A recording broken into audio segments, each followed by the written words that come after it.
1장 18절에서 28절 말씀 가지고 저희들은 십자가를 통해 내 구원을 확인해 본다, 이런 제목으로 저희들은 또 이 시간 같이 은혜 나누기 원합니다. 여러분, 우리가 해외 선교 갈 때에 가난하고 아직 발전하지 않은 나라에 가면은 음식 먹기가 쉽지가 않습니다. 그럴 때 제일 좋은 방법 여러분 뭔지 아십니까?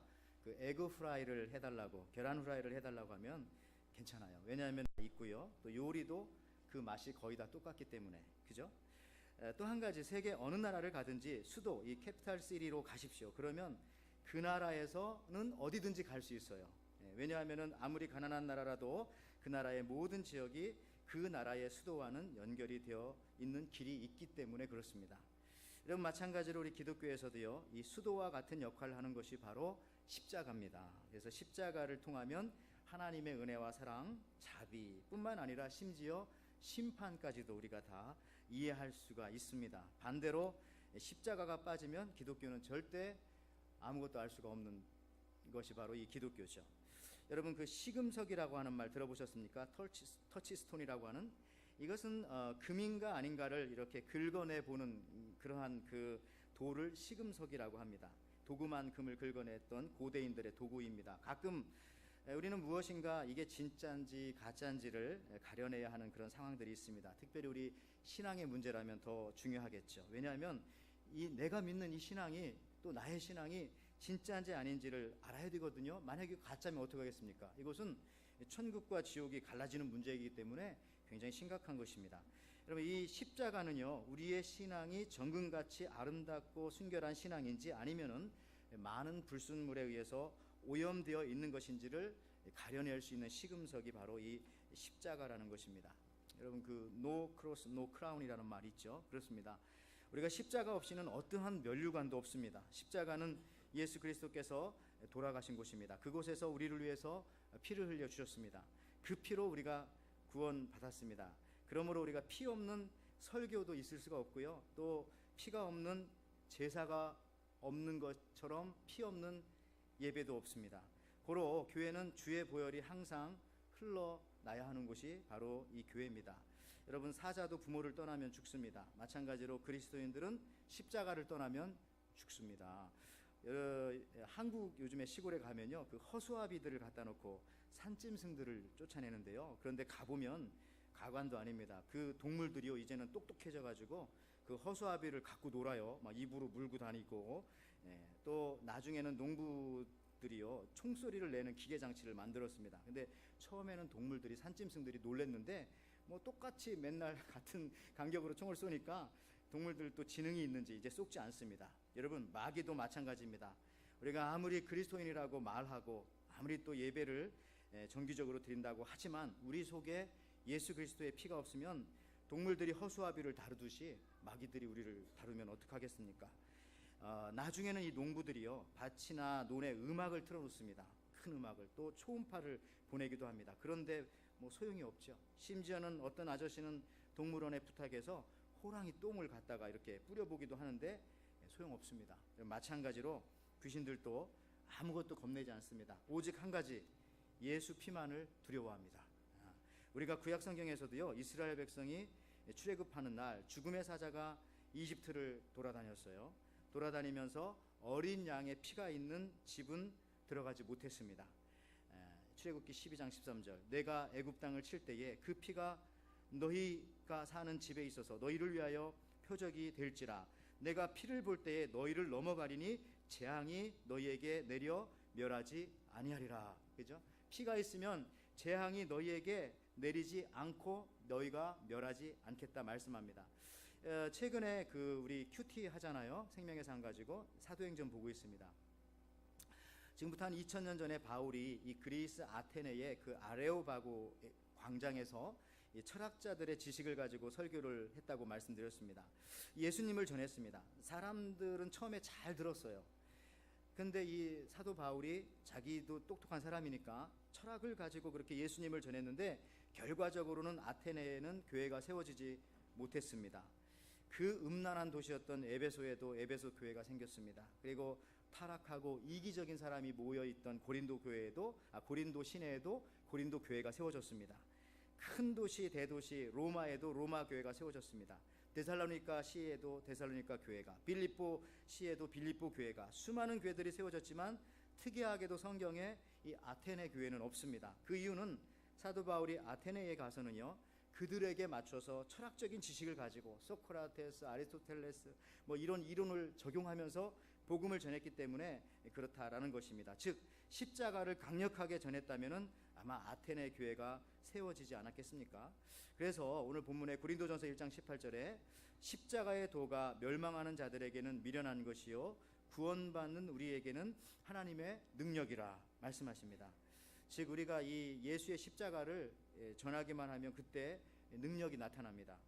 제가 이 십자가 설교를 사실은 5월 달에 했는데 아무도 눈치채지 못했죠. 자, 4월 또 29일입니까? 예, 그런데 깜짝이야. 예, 오늘 한 번 더 제가 전해야 하겠다고 생각합니다. 내용은 다릅니다. 걱정하지 마십시오. 예, 왜 십자가 능력이 요즘 우리에게 필요합니다.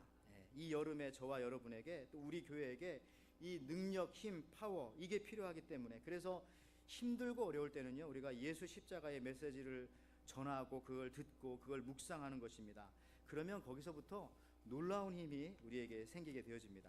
자, 오늘 본문은 우리의 구원과도 매우 연관이 있습니다. 이게 중요해요. 이 부분이 우리가 구원받았느냐 구원받지 못했느냐. 어떤 사람은 나한테 와서 물어보는 성도들도 있어요. 그럼 누구한테 물어봅니까? 라고 말할 수는 있겠지만, 여러분 즉 우리에게 구원의 확신이 있느냐 없느냐, 더 간단히 말하면 우리가 죽어서 천국 갈 거냐 지옥 갈 거냐, 이걸 알 수 있는 간단하지만 명료한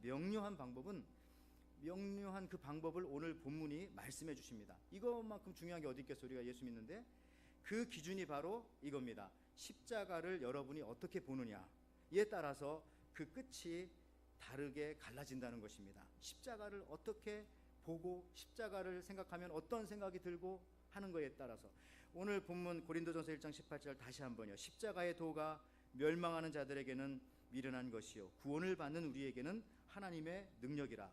즉 여러분 십자가의 말씀을 들을 때에 여러분에게 이것이 능력이 되고 힘이 되고 다시 강건하게 된다면 여러분은 구원받은 백성인 줄을 믿습니다. 그러나 반대로 십자가 이야기를 했는데도 맹송맹송할 뿐만 아니라 또 똑같은 소리 하시네, 아니면 무슨 이야기 하는지 잘 모르겠다, 아무런 느낌이나 감정이나 생각도 없고 관심이 없다면 천국 가는데 큰 문제가 생긴 겁니다. 좀 더 솔직히 말하면 천국 못 갈 가능성이 더 많습니다. 여러분 우리 조국에는 산이 많습니다. 70%가 산이죠. 산이 모여있는 것을 산맥이라고 합니다. 한국에 말이죠, 태백산맥, 차량산맥, 소백산맥, 노령산맥 뭐 등등 14개가 있습니다. 그 중에 이 함경산맥을 빼놓고는 13개 산맥의 이름을 일제시대 때 일본 동경대 교수이며 지질학자였던 고토 분지루라고 하는 사람이 대한민국을 다 뒤져가지고 그 이름을 다 만들어놨어요. 근데 지금 우리는 이 사람이 지은 명칭을 아직도 그대로 사용하고 있습니다. 뭐 사용할 수밖에 또 없고요. 그런데 중요한 것은 이 사람이 이렇게 산맥 지도를 다 만들어 놓은 다음에 대한민국의 지도를 보고 말하기를 뭐라고 했냐면 토끼 같다라고 했어요. 토끼. 그러면서 그것도 중국에 손을 비비면서 좀 도와달라고 살려달라고 봐달라고 하는 그런 토끼의 모습 같다, 그렇게 말했습니다. 근데 그때 반대로 이 최남선이 변절하기 전에 최남선 이 선생이 우리나라 지도를 보고 그는 반대로 아니다, 토끼가 아니라 웅크리고 있다가 금방이라도 뛰어나가 중국을 삼킬 호랑이 모양이다, 이렇게 주장을 했습니다. 여러분 우리 조국의 지도를 보고 토끼 같다고 하는 사람은 일본 사람이거나 중국 사람일 가능성이 많습니다. 그러나 반대로 대한민국의 지도를 보고 호랑이 같다라고 하는 사람은 거의 대부분 한국 사람이거나 아니면 한국인의 피가 흐르는 사람임에 분명합니다.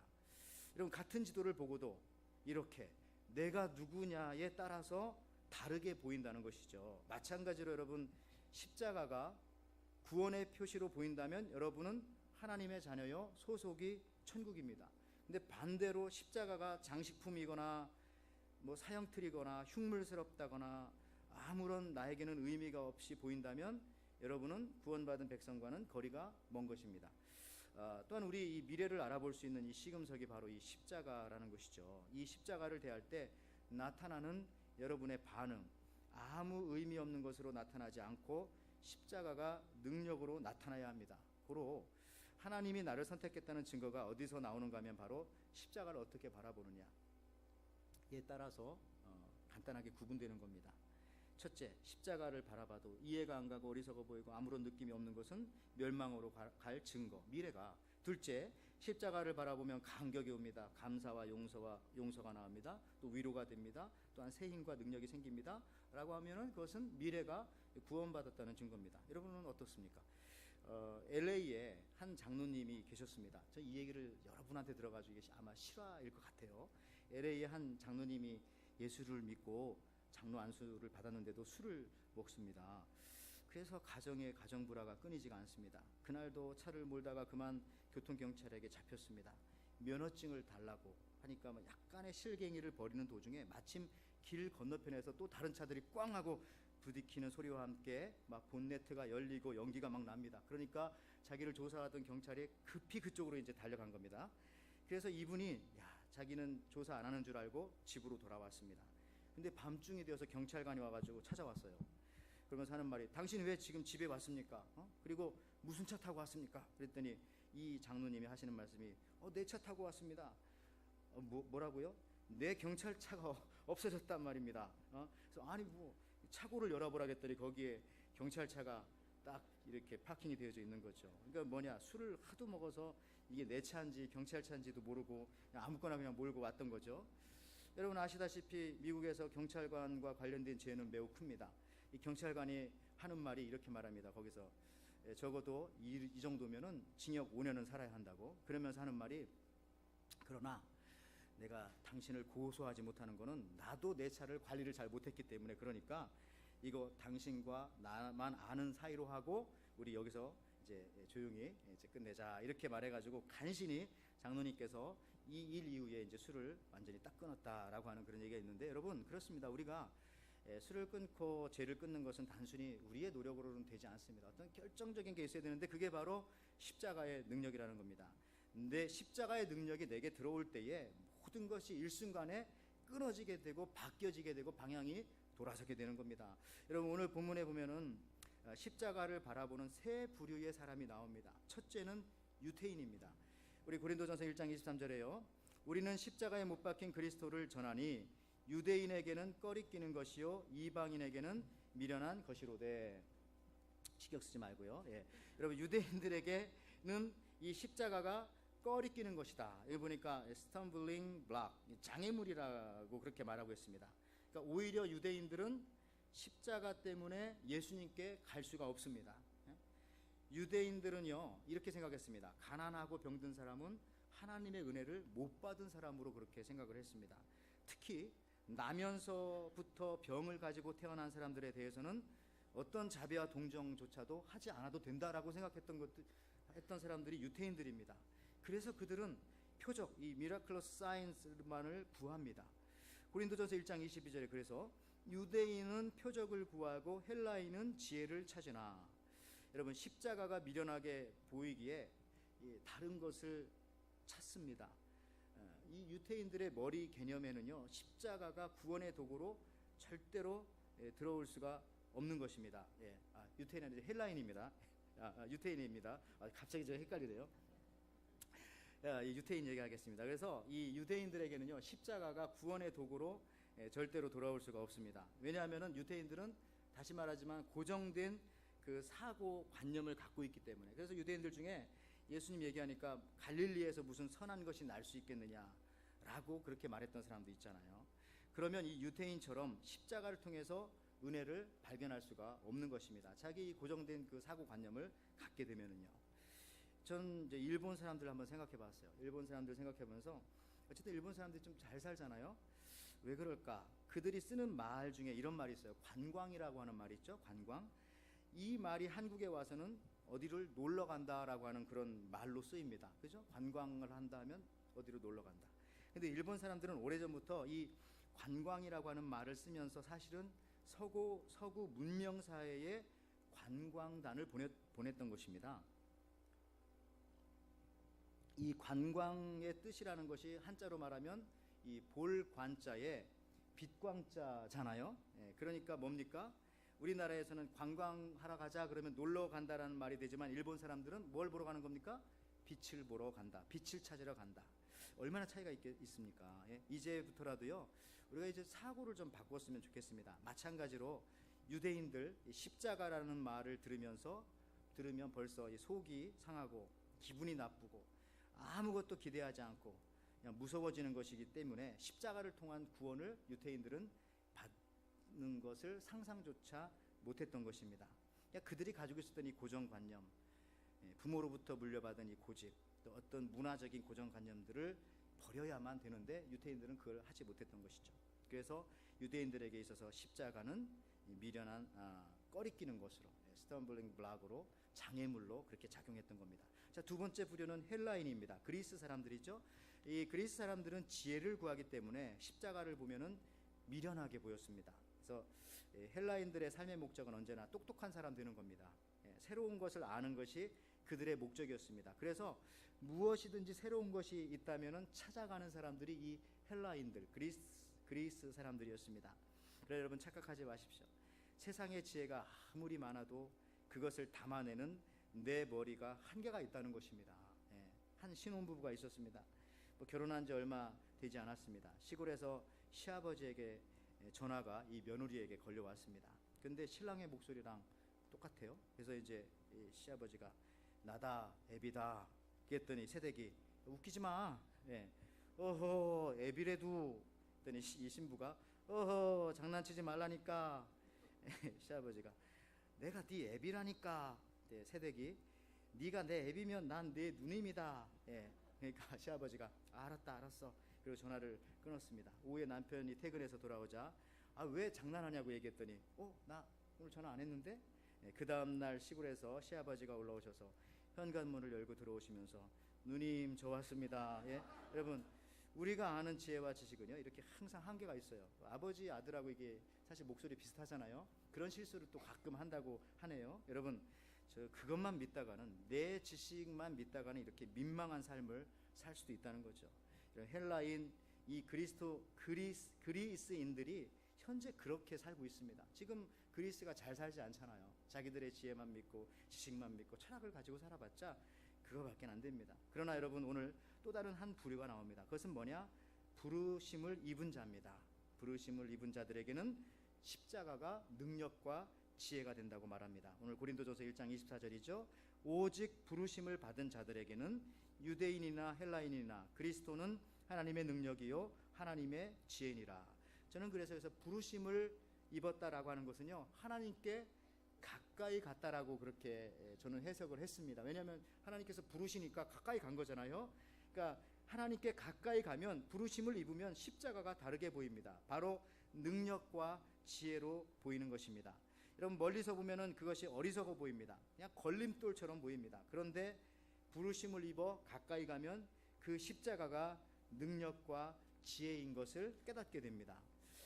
한국에서 여러분 올림픽 선수로 이렇게 부름을 받으면 태릉 선수촌으로 가기도 하고 또 진천인가 어디 선수촌이 있다면서요? 거기로 갑니다.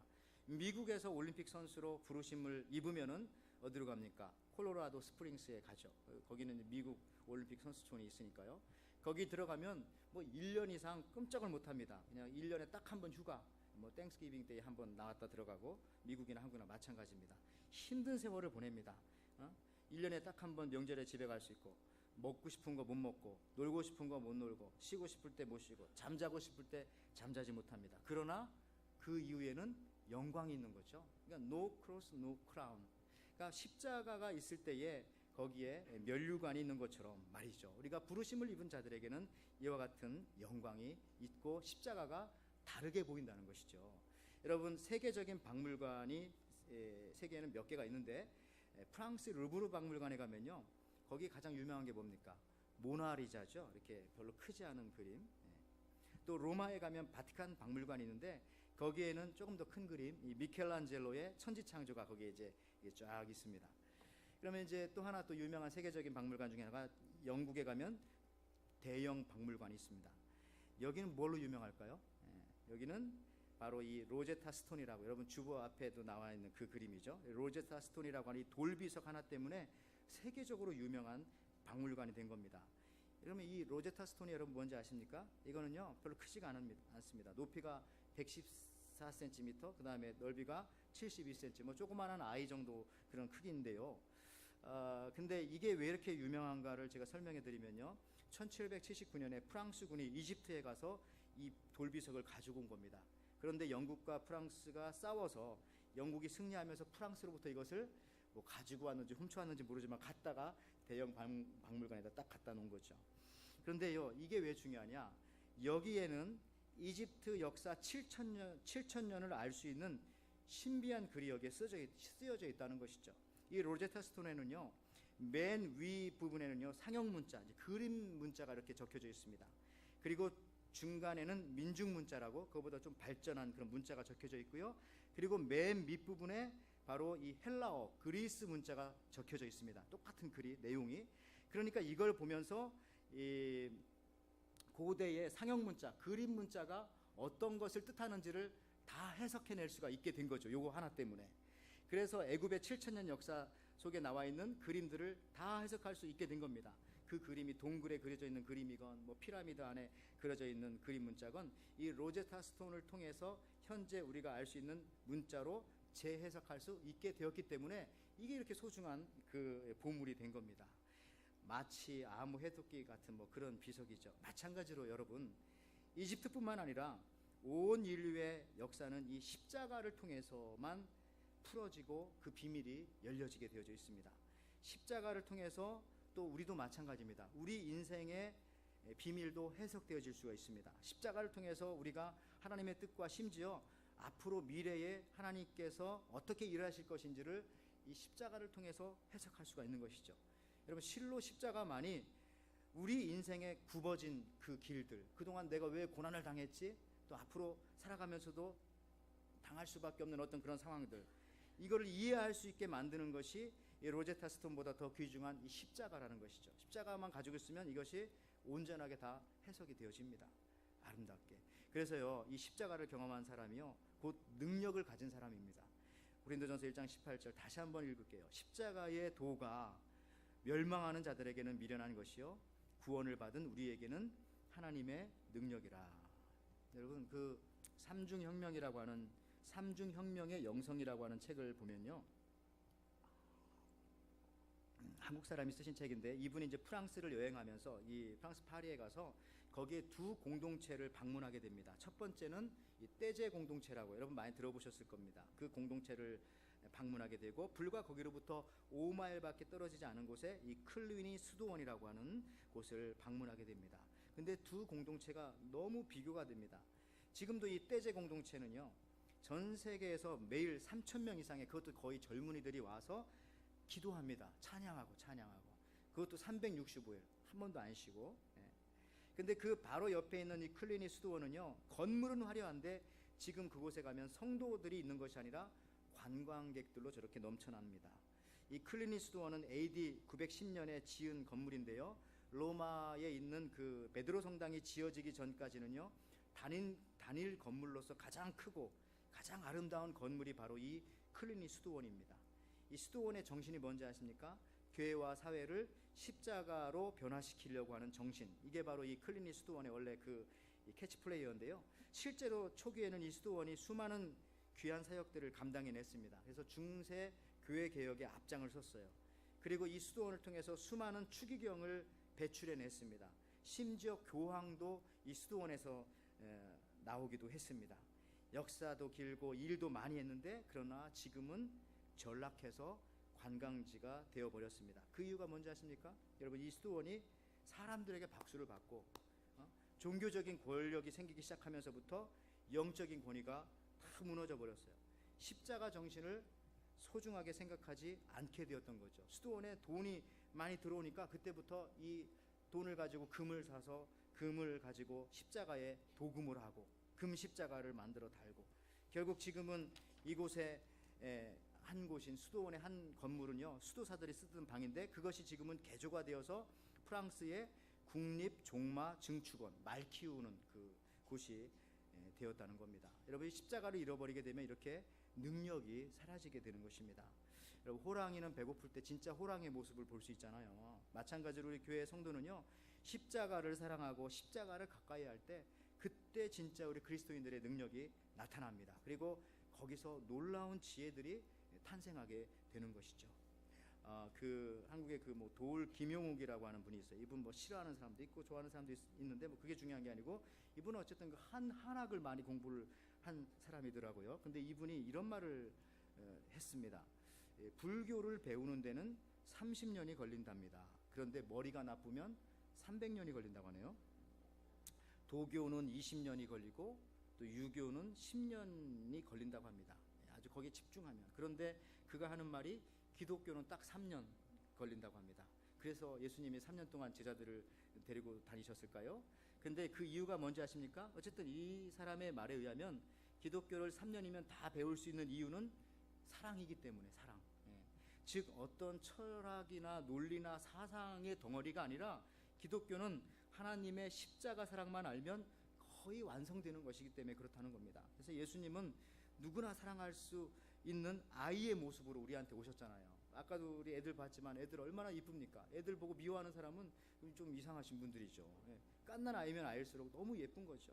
근데 여러분, 중국 소설에 보면은 이 손오공은 어떻게 왔습니까? 손오공 3,000년 된 바위를 팍 깨트리면서 그냥 시끄럽게 와버렸죠. 그러나 예수님은 아이의 모습으로, 누구나 다 사랑할 수 있는 모습으로 오셨고 결국에는 우리를 다 구원해 주신 겁니다.